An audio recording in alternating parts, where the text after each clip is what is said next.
Exodus 28. Have Aaron your brother brought to you from among the Israelites, along with his sons Nadab and Abihu, Eleazar and Ithamar, so they may serve me as priests. Make sacred garments for your brother Aaron to give him dignity and honor. Tell all the skilled workers to whom I have given wisdom in such matters that they are to make garments for Aaron, for his consecration, so he may serve me as priest.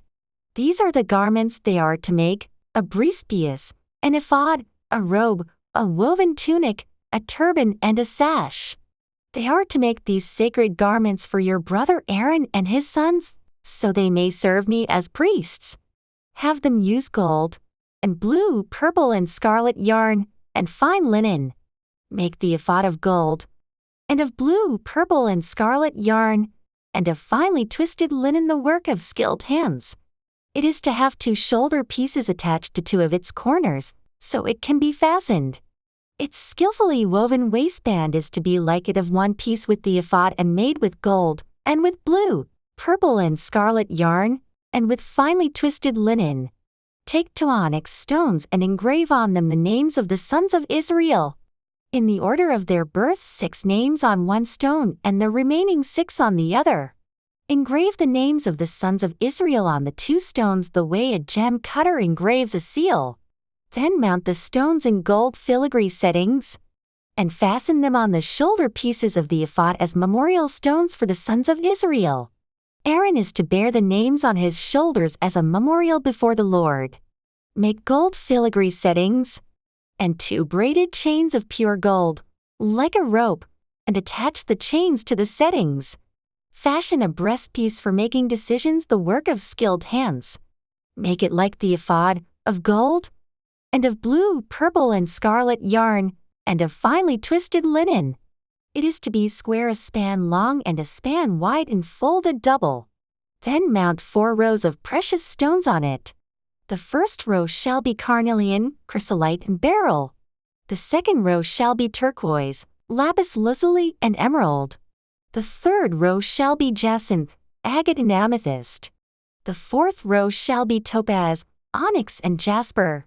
Mount them in gold filigree settings.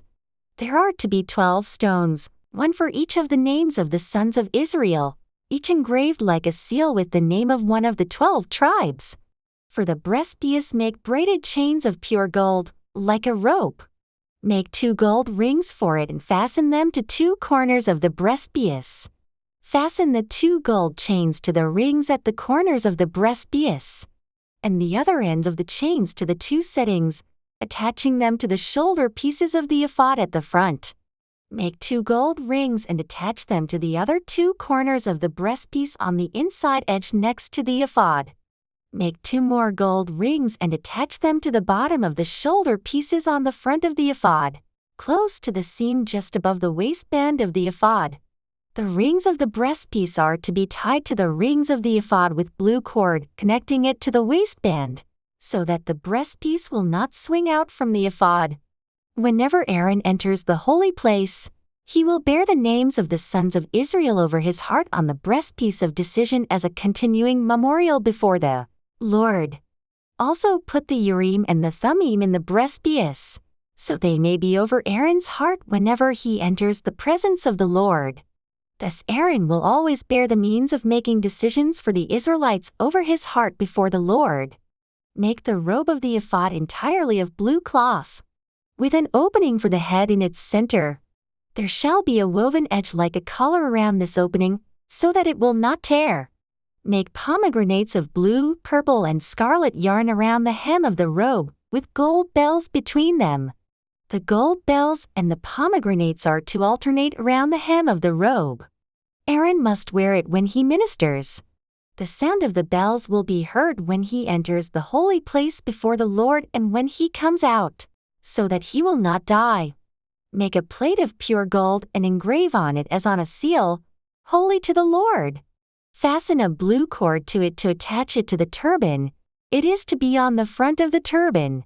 It will be on Aaron's forehead, and he will bear the guilt involved in the sacred gifts the Israelites consecrate, whatever their gifts may be. It will be on Aaron's forehead continually so that they will be acceptable to the Lord. Weave the tunic of fine linen and make the turban of fine linen. The sash is to be the work of an embroiderer. Make tunics, sashes and caps for Aaron's sons to give them dignity and honor. After you put these clothes on your brother Aaron and his sons, anoint and ordain them. Consecrate them so they may serve me as priests. Make linen undergarments as a covering for the body, reaching from the waist to the thigh. Aaron and his sons must wear them whenever they enter the tent of meeting or approach the altar to minister in the holy place, so that they will not incur guilt and die. This is to be a lasting ordinance for Aaron and his descendants.